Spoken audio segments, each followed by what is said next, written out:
This is the Digital Savage Experience Podcast, hosted by Roman Prokopchuk, bringing you all things digital marketing, tech, business, and motivation. What's stopping you from becoming relentless in all aspects of life? Are you ready to become a digital savage? Let's get into today's episode.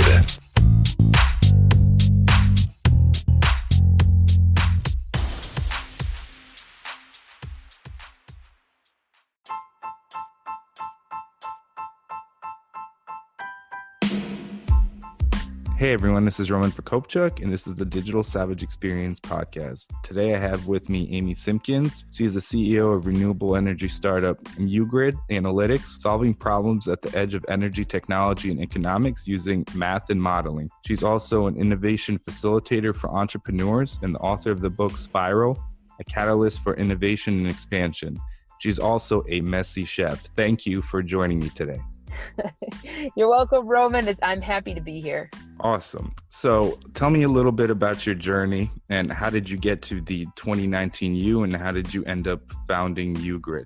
Yeah, it's been quite a ride, actually. I was a kid who always knew what I wanted to do when I grew up. I wanted to be an astronaut.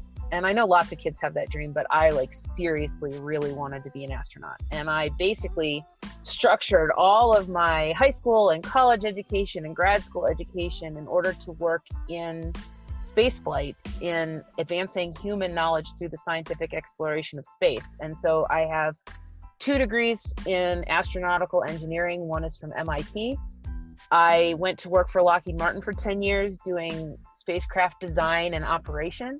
And I was moving in the direction, I was living the dream. I wasn't just moving in the direction. I mean, I did move in the direction for quite some time, but then I was living the dream. I was doing what I wanted to be doing. I was working on operational spacecraft. I was working in Houston with astronauts, working on the next manned spacecraft and all of that. And it was extremely fulfilling to realize that dream. And when I was younger and, on the path toward working in spaceflight, I thought I had it all figured out. I thought I was done figuring out what I wanted to do with my life. And I never had to think about it again. So color me shocked when about 10 years into my corporate engineering career, I got the itch to do something else. And it was an identity crisis. It was a personal revolution just to realize that my hopes and dreams and desires for my career could change and would change so dramatically. But I rode that wave. I fell in love with the concept of working for myself. I fell in love with the concept of determining my own destiny, seeing my own creative work have such a huge impact. Because while working in spaceflight is really a beautiful thing and it's really inspiring, spaceflight takes a huge team of people to literally get it off the ground. And so it's hard to see your own individual impact. And so working for myself allowed me to really see my impact in a way more immediate way. It was so much instant gratification to get off a call with a client and say, wow, I helped that person right now. They're going out to take action right now because of something I said 5 minutes ago. I don't have to wait 5 years or 10 years to see the impact of what I did. Simultaneously, I sort of fell out of love with the corporate environment because, again, while the subject matter that I was working with was great, I was still answering to a boss. I was still attempting to climb a corporate ladder. And as I moved forward, I just really didn't want to do that anymore. I wanted to have adventure. I wanted to try something different. And so when I initially left my job as a spacecraft engineer, I started doing business consulting. And I was looking for something that I could start that was easy, that had low startup costs. And I was looking for kind of that big idea. And realizing that a lot of the project management skills that I had from engineering and also the innovation and design skills that I had from engineering were directly applicable to people starting their own business. And so I started to work with people who wanted to start their own businesses, who had ideas but didn't know how to bring their ideas from thought into reality.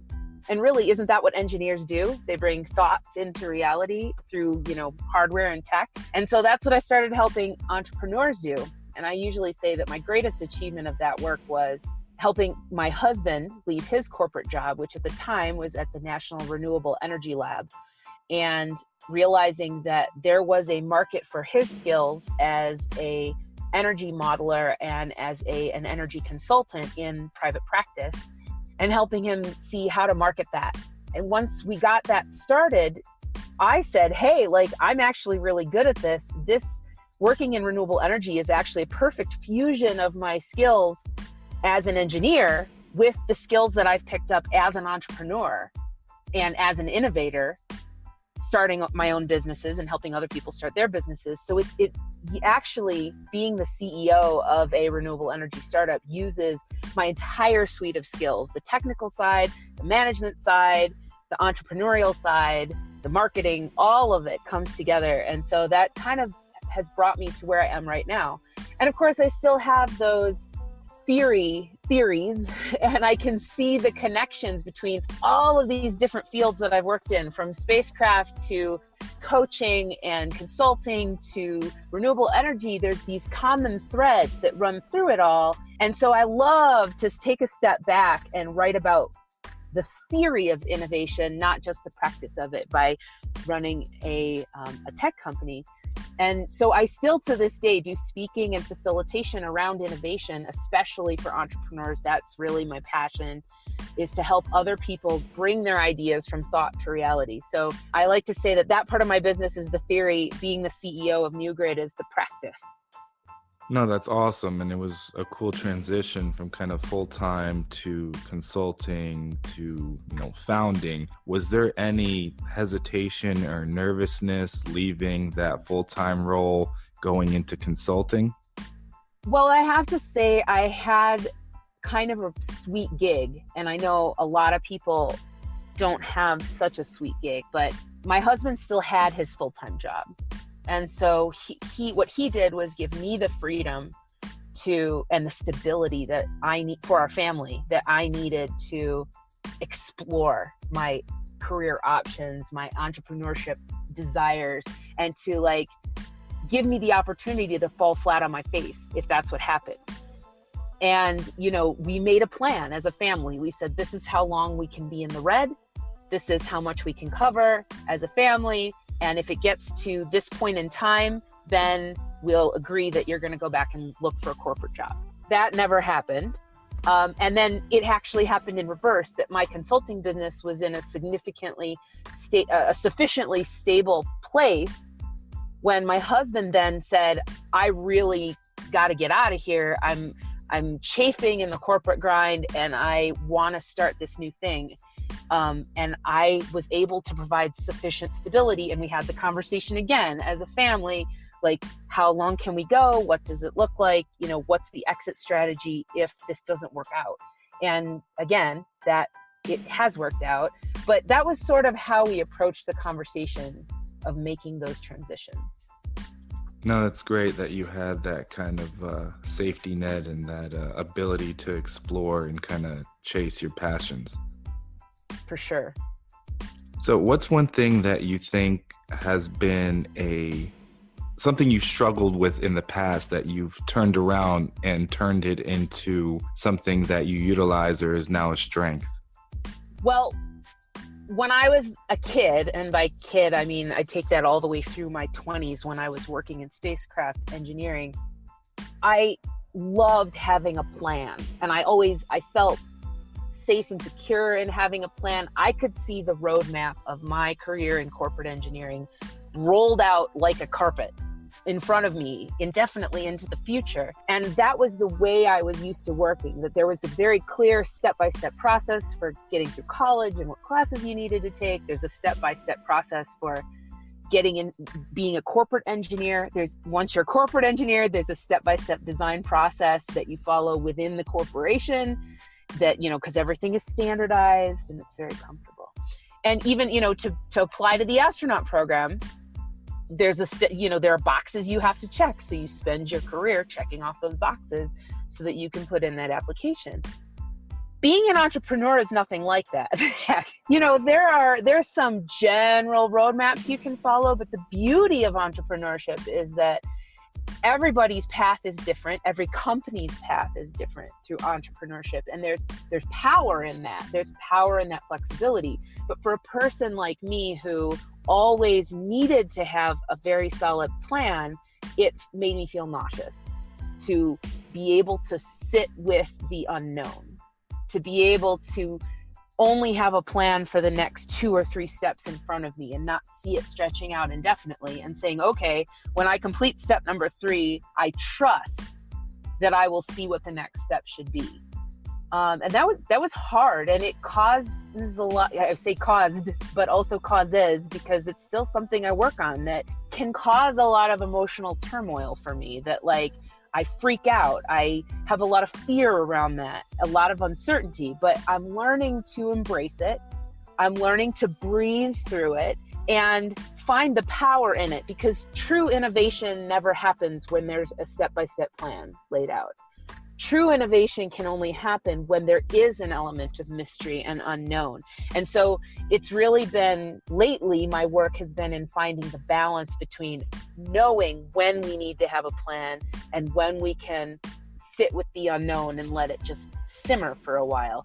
And before you ask the question, no, I don't have the answer to when each of those should happen. I'm figuring it out just like the rest of you, but that's sort of been my path of growth. No, I agree. And I think there's beauty in that chaos, and anything that's been kind of invented or any new idea has been kind of developed outside of one's comfort zone. So if you're in a, safety net and you're very comfortable, usually, that idea isn't nurtured necessarily. Exactly. So tell me a little bit about the book. Who is kind of the target reader? Is it for everyone? What you hope to convey? So my target reader is really people who have ideas they want to see brought into reality. Mostly, I feel like that's entrepreneurial type people who want to manifest that as a business or a venture. It could be a nonprofit as well. And the reason that is because there's this very, while there's not a very defined step-by-step process to bring ideas to reality and to innovate new ideas, there is this overarching kind of pattern that tends to happen. And that if you recognize yourself as being within the pattern, it can keep those freakouts, because you don't have a plan, at a minimum. Because at least you have kind of a roadmap and you sort of know where you are and you sort of know what to expect next, even while you're dealing with the unknown. And so that's really what the book talks about, is allowing it's called spiral, because we learned in engineering a long time ago in the 70s and 80s that it was more efficient and effective to do technical development in an iterative fashion, where we come back around and we allow ourselves to take a small step, evaluate that small step and decision, and then come back around and say, okay, how did that go? And do we want to make any changes to our design in this next round? As opposed to taking a very linear step-by-step process. And again, I'm a trans-contextual thinker. I see the connections across domains. And as soon as I started helping people build businesses, I was like, wait, this process is the same. That we get, as entrepreneurs, we often get caught up in this linear thinking of thinking, well, if I just complete steps A, B, C, and D all right in a row, I'm going to have this thriving business. And marketing gurus don't do anything to bust that myth. They're like, yes, if you just follow my 7-step process, you too will be making 6 figures in the next 90 days. And that's crap, actually. And part of the magic in bringing new ideas to reality is allowing yourself to not have to meet a deadline like that, allowing it to be iterative, allowing yourself to take a small step, take a little bit of action, evaluate how it went, and then come back around, which is exactly the spiral engineering design process. But as I started to write the book about that, about applying engineering design methodology to business development in this iterative way, I was like, well, wait a second, this applies to anything. And so that's where you kind of get into yes, the book can be for anyone, because really personal development is just the same way. You start to question some little piece about yourself and say, hey, I'd like to do that differently, do that better. I think it will make me happier or feel more fulfilled or feel healthier to make this change in my personal life. So you take a little action, you try it out, you evaluate how it went, and then you come back around and say, okay, hey, I feel like I just leveled up a little bit. What am I going to do next? And so it's just an iterative process, just the same way. And as we unlock these doors of discovery, whether that's within your own business experience or within your own personal experience, you move along the path and all of a sudden you see new doors that you didn't even know were there, new doors to explore, new paths, new opportunities start to open up in front of you that you wouldn't have got to if you hadn't allowed yourself to be on the path, even though you couldn't see the end. So I guess it really fit the book. The book really fits into what I talked about in my journey from very rigid, structured thinking into allowing it to be a little more free flowing, but still following this general framework, this general pattern of the spiral, which eliminates some of that fear. It's awesome. So what motivates you to succeed? Like, what's your guiding compass? That is a great question. I am very purpose and impact driven. I want to see the world a better place. So, and that has been true throughout my career. Even when I was in my rigid structured thinking days, I wanted to advance human scientific knowledge through the exploration of space. That was it sounds big, it sounds epic. That's me, that's my personality. I wanted to, when I work in entrepreneurship, when I'm working with an entrepreneur, I want to see them create a business that is personally fulfilling and globally impactful. And that is my mission in that realm. And of course, renewable energy is a spectacular area to work in. It's very hot right now. We are in a very steep part of the growth curve of that industry because we are really seeing the technology come into its own and be able to be deployed in large scales such that we are going to be able to see, reduction of carbon emissions. We're going to see, more reliable infrastructure. It's really, really exciting to see the impacts of this all around the world, both in terms of helping reduce climate change and carbon dioxide levels, but then also seeing energy equality across the globe. We're bringing microgrids and renewable energy are enabling energy to come to the developing world in just a huge new way. And so that's really impactful too. So that's really what drives me. That's my compass. And I really, if it doesn't make a difference, if that's not the primary driver, I'm not interested. And yes, we talk about economics of energy a lot in my current work. When I work with entrepreneurs, we talk about getting a profit because it's really important to be able to be sustainable and, feed your family and feel like you're abundant. But that's sort of a second order effect. First, I'm driven by purpose. And I think that's important for businesses in general to have some kind of, mission statement or something that's driving them to give back. Personally, I think if you focus on a legacy or leaving a legacy, the money or the accolades will follow that. So that's really important. It can also be a really big value proposition, I find, is being values driven or purpose driven and showing that you stand for something. We at muGrid, which is a renewable energy consulting firm, we say that telling the truth is one of our core values. We're not interested in just selling you on some hardware.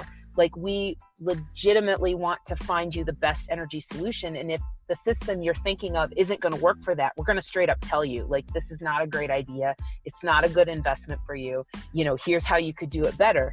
And it's amazing how refreshing our clients find that approach. It's actually pretty unique to have someone who's willing to come in and say, this isn't a good idea for you.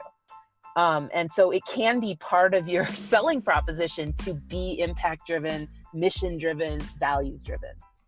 No, I agree. And it leaves a layer of transparency that you stand for something and aren't going to pivot around and change your philosophy or mindset from client to client just to obviously retain or acquire that client. Absolutely. So what's one thing you can leave with the audience, personal or professional, in terms of advice? My favorite piece of advice is to allow your process to be iterative. Allow yourself the flexibility to know that you're going to come around again. And that is true either for you personally, whether that's in your personal life or in your career, or technically speaking, as you guide your own business. So, personally, it frees you to try new things, take a little bit of action. I know a lot of people that I talk to are afraid of making a change in their career, leaving their corporate job to start their own thing, or even changing corporate jobs, leaving their current company and going to a new company is scary because that's a huge amount of change. But we have to break ourselves of this knowledge that any one decision can really tank the whole path of our life, and instead see the opportunity that any given change can open up new doors of opportunity in front of us. And that you always have the opportunity to try something new and then reevaluate later. If it's working, keep going. If it's not working, then do something else or go back to what you were doing before. It's always possible. But the same principle obviously also applies when you're looking at your business.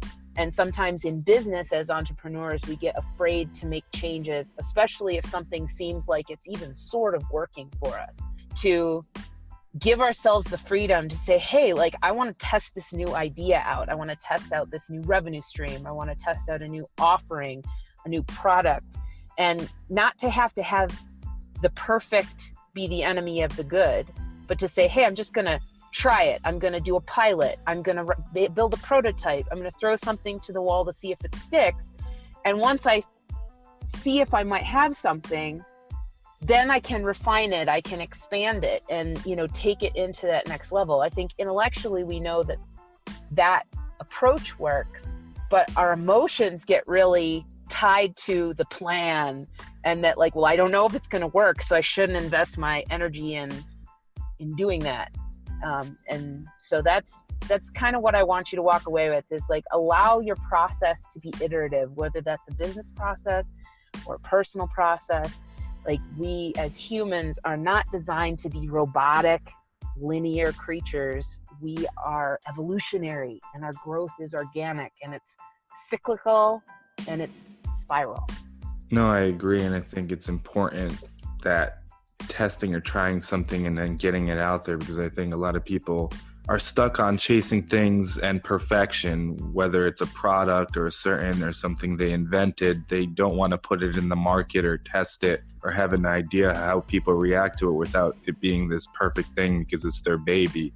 But if they get something out that's obviously functional, people can give feedback and they can improve it and get it to the point where they want it to be. Absolutely. And there's nothing saying that you have to do a really big launch with an imperfect, untested product either. Get yourself a little focus group, and run a little bit of a pilot. Put the prototype out to them. It doesn't have to be super formal. Figure out ways to calm down your voice of fear that says hey, we're not going to be judged for this because it's not, super public. We're not going to fall on our face in public. We're just doing a little test. We're just doing a little experiment. If we can think more experimentally, and that's both in the way we roll out prototypes and the way we view who our audience is. Our audience doesn't have to start out as the whole world. They could start out as a couple of people who you just run things by. And that takes a lot of pressure off. No, I agree. So thank you very much for stopping by today. Can you tell the audience how they can find you or anything else you may have going on? Absolutely. What else do I have going on? Not too terribly much at the moment, but if you want to find me and geek out on innovation and learn how you can think like an innovator and how that might help your business, I invite you to come check me out at amysimpkins.com. Definitely send me an email. I'm on the usual social media channels as well. Happy to connect. If you are into renewable energy and you want to see how all of my innovation and entrepreneurship theories get applied in practice, you can check us out at muGrid.com. That's MUGrid, like the Greek letter mu. It stands for micro. microgrid, we're in energy. You get it. Awesome. Well, thank you for your time. Thank you so much, Roman. It was a pleasure to speak to you today.